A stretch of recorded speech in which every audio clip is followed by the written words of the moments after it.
all on pins and needles here to see what will finally happen with Hurricane Dorian. What we do know is that most of the forecast models place this system somewhere here along the Sunshine State. It is highly frustrating. By now, we usually have a better idea, a more localized area as to where it may make landfall.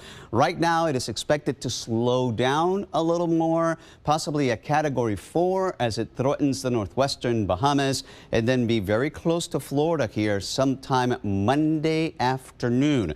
Now, the reason for this path is that we have high pressure to the east and then an upper low to the west. So you can see the road that is being developed here in the atmosphere for Dorian to take. It'll be moving over some warm waters, so there is a potential that this is going to intensify rather quickly. Category 3 sometime by the start of the weekend. That's a major system moving across here. The northwestern Bahamas could have 130-mile-per-hour winds.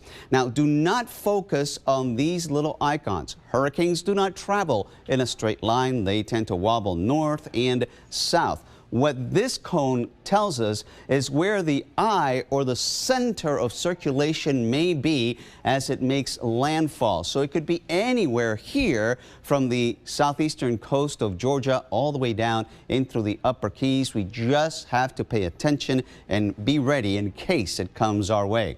As of the 5 p.m. advisory, 85-mile-an-hour winds.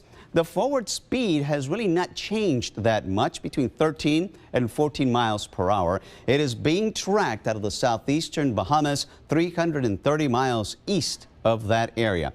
So here's what you need to know. Check your supplies. Make sure you have what you need. Now is the time over the next couple of days to make sure you have the amount of water that you're going to require, the same as your food stuff. Meanwhile, monitor Dorian. It is expected to get stronger in days. The other day we were looking at the possibility of a tropical storm or a Category 1. Now it looks like it's going to be a Category 4, and if it's up there, it could very easily bump up to a Category 5. Advisories, they could be issued by the weekend. They're usually issued 48 hours ahead of when we think the storm is going to make landfall, and then 24 hours before it is expected to make landfall. That may be the time for last-minute preps, so be ready. Locally, temperatures have been in the mid to upper 80s, 90 degrees in Key West, and we have seen some spotty